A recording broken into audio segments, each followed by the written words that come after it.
ಎಲ್ಲ ಕರ್ನಾಟಕದಲ್ಲಿ ಆಗಂತ 3 ಉಪಚುನಾವಣೆಗಳಲ್ಲಿ ಕೂಡ ನಮ್ಮ ನಿರೀಕ್ಷೆ ಏನಿತ್ತು ಆ ನಿರೀಕ್ಷೆಗೆ ತಕ್ಕಂತೆನೇ ಫಲಿತಾಂಶ ಬಂದಿದೆ. ನಮ್ಮ ಸರ್ಕಾರ, ನಮ್ಮ ಮುಖ್ಯಮಂತ್ರಿಗಳು, ಉಪಮುಖ್ಯಮಂತ್ರಿಗಳು ನಮ್ಮ ಕೊಟ್ಟಿರ್ತಕ್ಕಂಥ ಕಾರ್ಯಕ್ರಮಗಳು, ಯೋಜನೆಗಳು ಜನರ ಪರ, ಬಡವರ ಪರ, ರೈತರ ಪರ ಇರತಕ್ಕಂಥದ್ದನ್ನ ಜನ ಮೆಚ್ಚಿ ಇವತ್ತು ಬಿಜೆಪಿ ಅವರು ಇವತ್ತೇನು ಜಾತಿವಾದದ ರಾಜಕಾರಣ, ಕಮ್ಯುನಲ್ ಪಾಲಿಟಿಕ್ಸ್ ಮಾಡಕ್ಕೆ ಹೊರಟರು, ಅದಕ್ಕೆಲ್ಲದಕ್ಕೂ ಕೂಡ ಒಂದು ಬ್ರೇಕ್ ಹಾಕಿ ಇವತ್ತು ಜಾತ್ಯತೀತವಾದಂತ, ಪ್ರಗತಿಪರವಾದಂತ, ಜನಪರವಾದಂತ ಸರ್ಕಾರಕ್ಕೆ ಒಂದು ಅಭೂತಪೂರ್ವಕವಾದಂತ ಒಂದು ಮೆಸೇಜ್ ಕೊಟ್ಟಿದ್ದಾರೆ.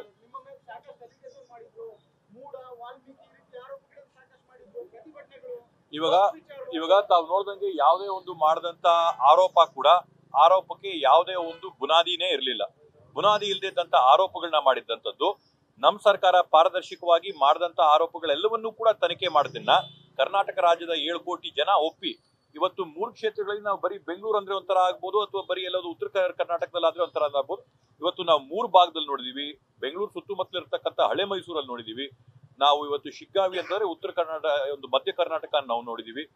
ಸಂಡೂರನ್ನ ನೋಡಿದ್ರೆ ಮೇಲ್ಭಾಗ, ನಾವು ಹತ್ರ ನಾವು ಕಲ್ಯಾಣ ಕರ್ನಾಟಕ ಭಾಗದಲ್ಲಿ ನಾವು ನೋಡಿದೀವಿ. ಎಲ್ಲಾ ಭಾಗದಲ್ಲಿ ಕೂಡ ಫಲಿತಾಂಶ ಸಣ್ಣ ಪುಟ್ಟ ಮಾರ್ಜಿನ್ ಅಲ್ಲ, ಒಳ್ಳೆ ಕಂಫರ್ಟಬಲ್ ಮಾರ್ಜಿನ್ ಅಲ್ಲಿ 16,000ಕ್ಕಿಂತ ಜಾಸ್ತಿ ಮಾರ್ಜಿನ್ ಅಲ್ಲಿ ಗೆಲ್ತಾ ಇರೋದ್ರಿಂದ ಮತದಾರರು ಇವತ್ತು ಕಾಂಗ್ರೆಸ್ ಸರ್ಕಾರದ ಪರ ಇದಾರೆ ಅಂತ ವಿಶ್ವಾಸ ನಮಗೆ. ಗ್ಯಾರಂಟಿ ಯೋಜನೆ ಕೈ ಹಿಡಿದಿದೆ, ಅಭಿವೃದ್ಧಿ ಕೈ ಹಿಡಿದಿದೆ. ನಮ್ಮ ಸರ್ಕಾರ ಪಾರದರ್ಶಕವಾಗಿ ಆಡಳಿತ ಮಾಡ್ತಾ ಇರ್ತಕ್ಕಂಥದ್ದು ನಮ್ಮ ಕೈ ಕಚ್ಚಿದೆ, ನಮ್ಮ ಕೈ ಹಿಡಿದಿದೆ. ಎಲ್ಲರೂ ಕೂಡ ಅನುಕೂಲ ಆಗ್ತಾ ಬರ್ತಾರೆ.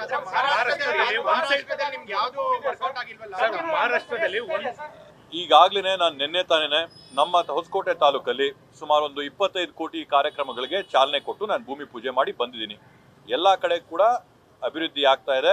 ನಮ್ಮ ಸರ್ಕಾರ ದಾಸೋಹಾನು ಮಾಡ್ತಾ ಇದೆ, ಕಾಯಕಾನು ಮಾಡ್ತಾ ಇದೆ. ಕರ್ನಾಟಕ ರಾಜ್ಯದ ಸಮಗ್ರವಾದಂತಹ ಅಭಿವೃದ್ಧಿ ನಾವು ಮಾಡ್ತೀವಿ. Thank you. ನ್ಯೂಸ್ ಫಸ್ಟ್, ನಿರ್ಭೀತಿಯಿಂದ ನಿಮ್ಮ ಪರವಾಗಿ.